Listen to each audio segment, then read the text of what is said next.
dia juga mengandung, yang asyiknya dia mengandung antioksidan.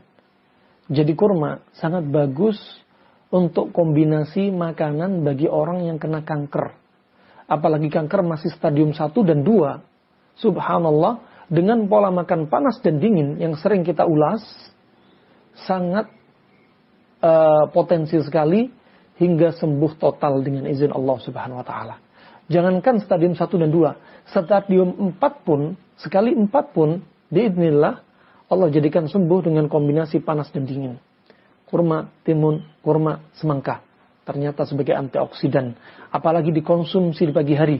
Sebagaimana penelitian seorang profesor dokter dari Cina, ternyata buah-buahan yang kita makan, terlebih yang mengandung antioksidan ini seperti kurma, ya, ternyata sangat bermanfaat jika bercampur dengan enzim amilase dan enzim-enzim lainnya di ludah kita, menjadi antioksidan yang kuat untuk membasmi kanker.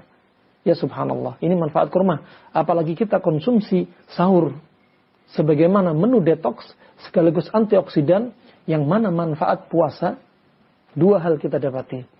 Sebagaimana Ibnu Katsir menyebutkan dalam tafsirnya dalam surat Al-Baqarah ayat 182, kutiba alaikumus syiyam kama kutiba alal ladzina min qablikum la'allakum tattaqun. Allah wajibkan puasa. Di antara manfaat puasa kata Ibnu Katsir, manfaat ma'nawiyah dan manfaat hissiyah. Ma'nawiyah untuk menambah keimanan agar menjadi orang yang lebih bertakwa.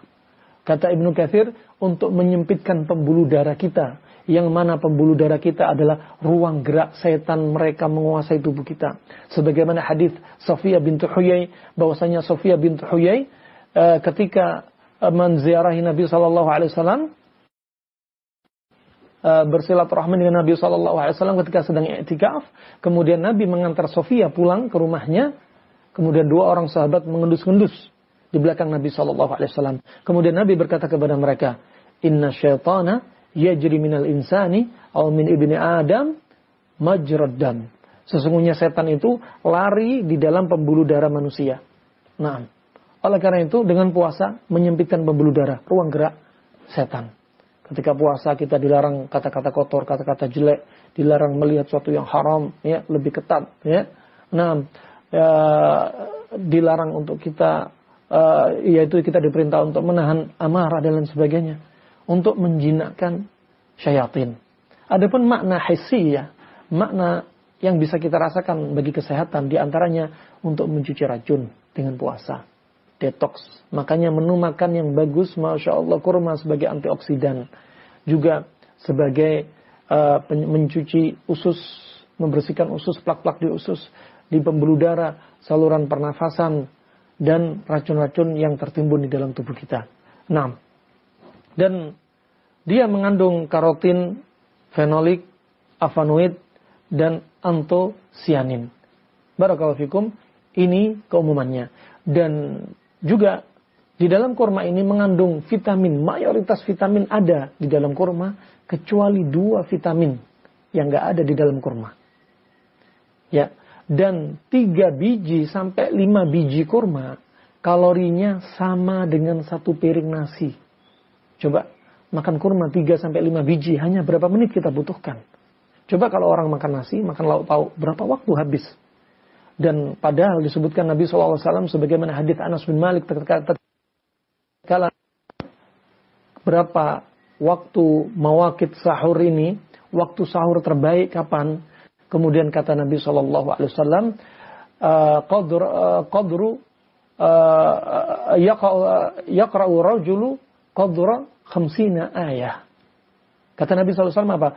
Sahur yang terbaik adalah ketika kapan? Ketika seorang lelaki diperkirakan membaca Al-Quran, yaitu sekitar 50 ayat. Kalau 50 ayat pendek, kita jadikan rata-rata sekitar 15 menit sampai 20 menit. Itu waktu sahur yang terbaik. Jadi nggak butuh waktu banyak, hanya kurma 3 sampai 5 menit, 3 sampai 5 biji, mungkin hanya butuh waktu 5 menit. Ya, setelah makan kurma jangan langsung minum. Kenapa? Karena sedang dihancurkan di lambung. Oleh apa? Oleh pepsin dan HCl. Ya, untuk menghancurkan lambung. Kemudian setelah itu akan diproses menjadi kimusat, kata Ibnu Qayyim. Kalau bahasa medis sekarang, kimus. Yaitu setelah di lambung dihancurkan dengan pepsin dan HCl, makanan tadi akan lembut seperti susu. Kemudian siap masuk ke sphincter pylori.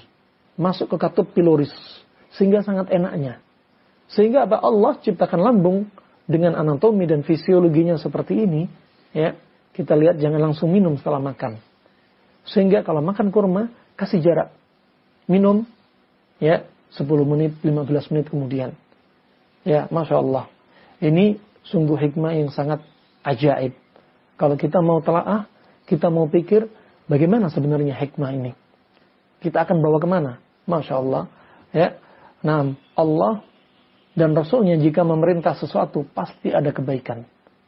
Dan jika Allah melarang sesuatu, pasti ada keburukan bagi hamba-hambanya.